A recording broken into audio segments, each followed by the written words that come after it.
So today I really wanted to look at Void. This is a carry hero that's a little bit different.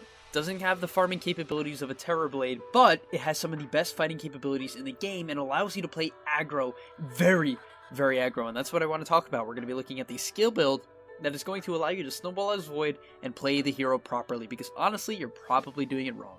It's time to take control of your games by mastering the carry role. At GameLeap.com, we have hundreds of pro guides covering Position 1 heroes, as well as an entire course dedicated completely to the carry role. Stop losing in the late game, period. Hit the discount link in the description below to steal the secrets of pros and unlock your hidden potential, especially as a carry player. So what we're going to do first is look at the laning stage and talk about a little bit of the benefits for Void. I don't want to break down the whole hero, I don't need to go in the in-depth guide here. But for Faceless Void, it's very important to consider that Time Walk is the spell that allows you to trade in lane, right? This is the first thing I want to say, because if you were looking at Bash as your trading spell, you were looking at the hero wrong. Now, Bashes are great for trading, and the combination of Time Walk and Bash are what allow you to become a top-tier trading hero, but understand that the main premise of this video is learning how to maximize Time Walk, literally max it in terms of the skill point, and maximize its efficiency in lane and in the mid game. So, what I'm going to be recommending is you strictly max Time Walk. That is it. You do not max Bash. If you look at the scaling of Bash, it goes from 12 to 16, 20 to 24, meaning it only goes up 4% and 5 extra damage per level. Very underwhelming compared to a 6-second decrease in Time Walk, which is massive because this is the spell that allows you to trade. Now you see here, even against an Ogre Magi, Faceless Void is one of the best heroes in Dota at dealing with this aggression. Now, he doesn't necessarily win this lane. I'm not going to say he does. It doesn't go too well, but due to the fact that you're a 64 damage hero with 304 movement speed and 4 armor, you can deal with aggression, and that's the benefit of this hero. I think Faceless Void is one of the better heroes to draft early. If you have to pick a carry early, I think there's a few in particular that usually do pretty well, because a hero like, PA or Terror Blade can really get crushed by magical damage lanes or, any sort of dual stun. But a hero like Faceless Void or Juggernaut or Troll Warlord, these heroes with much stronger laning potential, allow you to pick them early in the draft. I would even try that out. Really try it out. It works. It's something high-level teams have done for a while.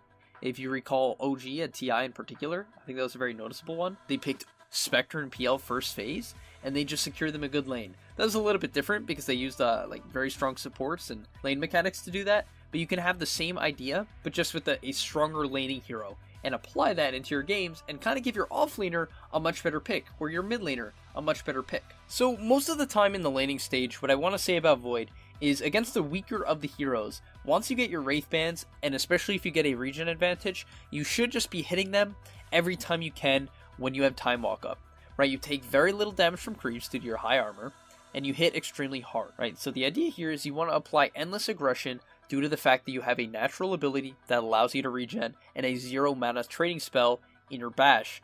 Using these two things, and I mean you really have to crush your opponent when possible. Now if we look at this lane, it's a Doom and an Ogre. It's not that great, right? It's not as easy to pressure these heroes with right clicks as others, correct? Ogre has insane armor, Doom has insane regen. But if you're going to play Void, what I recommend is you just hit people. Learn who you can hit, because if you watch any pro replay of Void, you'll notice they do a lot of trading, and it's because this hero has really great bait potential, especially if you buy the stick that you see in this clip here. If you have a stick in Time Walk, you can randomly gain 300 HP in the burst of 1 second, and all of a sudden, you're in advantage. Now what I want to show here is, why in the world is he level 4.5 to the level 3 of the Doom? Now, there's a couple things. So the Ogre Magi is almost level 4, if we show here, right? Ogre Magi is almost level 4, and Disruptor is, only 3.5, so that's the beginning of the trade, but also, a lot of it came down to the pulling. And something that's also great about Void, and I know I'm talking, maybe about a team aspect here, but you can easily solo lane, right? So if you're playing in a party stack, which I know is very common now, right? Hopefully you guys are starting to play with, friends, and if you have friends, feels bad, man. But if you're playing with friends, you should be considering, more team aspects of the game. And this is an important one. Faceless Void naturally can push the lane by hitting the enemy, right? I'm going to really break this down, so listen closely. If you hit the enemy, you naturally will aggro the creeps, right? And when you aggro the creeps, the lane will push because his creeps, the Doom's creeps, will not be hitting the Void's creeps, meaning that the lane will push. And as a result, you're going to want to get up when the lane pushes. And in general, when you can push the lane and get a pull off, it is hard for the enemy to contest the pull, especially if there's only an offlaner or, both of them are showing in the wave.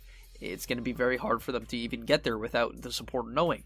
So basically what I'm saying is, as a strategy, you can pick a hero like Faceless Void that naturally 1v1s, or can even 1v2 fairly effectively, have him solo push the lane while the position 5 pulls, and this is going to get you a level advantage, right? This Disruptor almost never has to actually help the Void in lane.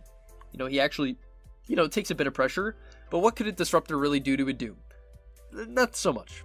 Not so much is the answer. And as a result, I do think Disruptor should even put a bigger emphasis on pulling than he does in this game, because you notice the Void actually does get run down here.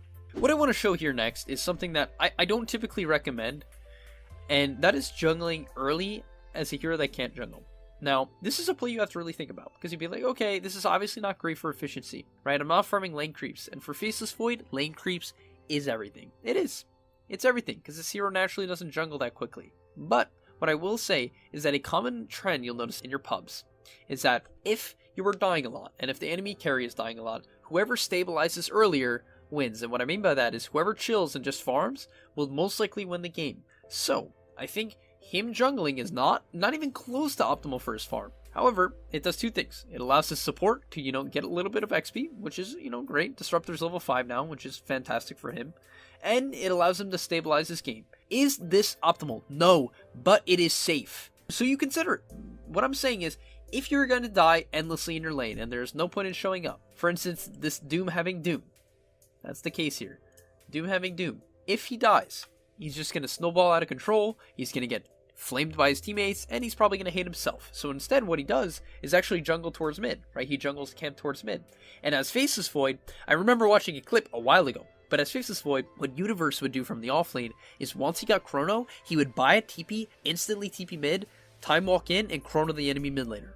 The majority of games, right? If there's kill potential. And this is a great play for Void, because you're one of the only heroes that has, natural initiation in the early game with Chrono. So, similar to an Earth Spirit or a Spirit Breaker, you can gank mid very effectively, right? And in this case, he's roaming around, which is something you want to be careful about, because, he's not farming. But he ends up finding a nice Chrono onto the Invoker and gets the kill. Now, what I want to say about that is make sure that you are not simply walking around mid and waiting for things to happen, right? Do not sit around mid and hit no creeps for a half a minute, right? Then you are going to just strictly lose efficiency. Clear a camp, walk towards mid, check with your camera, see what's happening, be like, okay, there's a kill here, time walk in, Chrono, go back to farming. That's the pattern there. Now, upcoming here, I just want to talk about the one major mistake I think he makes, which is leveling his bash at level 3.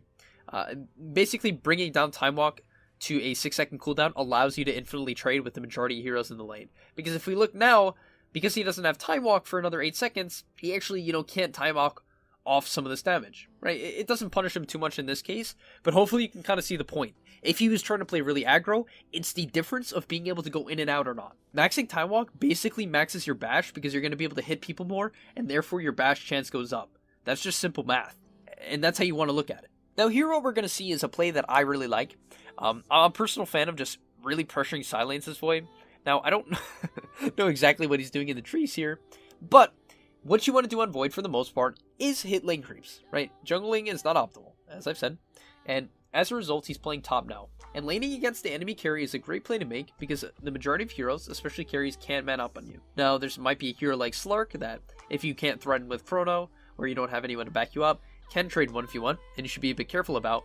But, a hero like Lifestealer, who, might be underfarmed or, only be going Midas and not have good trade stats like you do, will be someone you can pressure out. And as a result, you can run to their lane and completely run them out. Now, here's the problem with no time walk. Just take some extra damage. And basically, he has to go jungle now. So, what I'm going to say about Void is the optimal play in the majority of games is as following. Farm your lanes for as long as possible. Heavy trade with your opponent. Get to the enemy safe lane and trade with the enemy safe laner, if possible, right? Because that's going to apply a lot of pressure on them, and not only that, it's going to force supports to come over, and when you drag the supports, then you get the situation where your team isn't going to die, because, a lot of carries are like, oh, my team is dying, I'm AFK farming, and my, 4 of my teammates keep feeding. What do I do in that case, Speed? Well, you have to drag them to you. You have to bring them to you. That's how you avoid your team getting ganked, right? In order to do that, you need to hit the enemy carry, hit the tower, farm aggressive waves. That's the way to circumvent those type of things. Now the next clip we're going to see here is a TP mid. So he sees the Invoker mid, he decides that I don't really want to trade with the CK. It's not so great, considering CK, has this max passive. So he TPs mid, and I really don't like what he's doing here, right? You have to be very careful. So what he's doing is showing mid, right? That's it. Now the Invoker, I guess wasn't paying enough attention, but he gets the chrono off anyway. You need to be very careful about just straight up showing mid, because if you don't get the gank off, it's a large waste of time TPing mid. However, he gets the kill, and therefore I think it was a very heads up TP mid, as long as he gets back to farming ASAP, which he does, right? And this is crucial, this is the key aspect of this mid gank.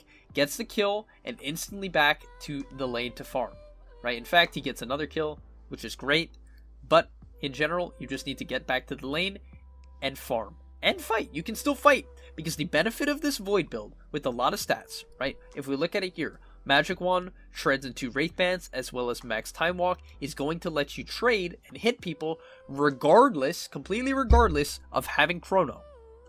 Now here he makes an interesting TP bottom, and after this clip we're going to move on to more of the team fighting, but he TPs bottom and contests Ogre a bit, which I think is alright, but the only thing you have to be careful about when you're TPing like this, especially when they know you're TPing, considering, you just were top 2 seconds ago, is if they pressure you and kill you now, you're going to respawn with no TP and get put in a really weird spot. So in general, the point is that if good players see you TP, or if you even see anyone TP, actually you're probably a good player, so you already see this, but if you see them TP, you know they're going to stay in the area, right, because they can't naturally TP to the other side of the map. And that's why it's very dangerous to make that type of play if they can apply pressure with something like a Doom, right? He doesn't have it in this case, but that would be the case. Now, I quickly want to embarrass my student and show off this clip.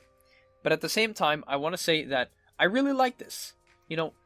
This might seem like, oh, fell of the week, Void Mrs. Chrono, but the reason why I like this is it's a high aggression play that would create a lot of chaos. Basically, it would force the Ogre to panic, who might then TP. It might force the Doom to get off his farming rotation, and it might get him a kill. Not only that, right, him missing Chrono does not make them lose anything crazy. In a pub, they're not going to go, major take advantage of it, or smoke and, catch you off guard because they saw that miss Chrono, right? It won't get punished that hard. And this is Immortal, right? So, what I'm saying is do not fear casting Chrono for solo kills in the early game, and do not fear missing them and casting it on one person, right? It does not matter. You should learn to make mistakes. If you want to get better, you should start just casting Chrono. Even if you're not confident, it's a 5-man Chrono that's going to win you some team fight when it's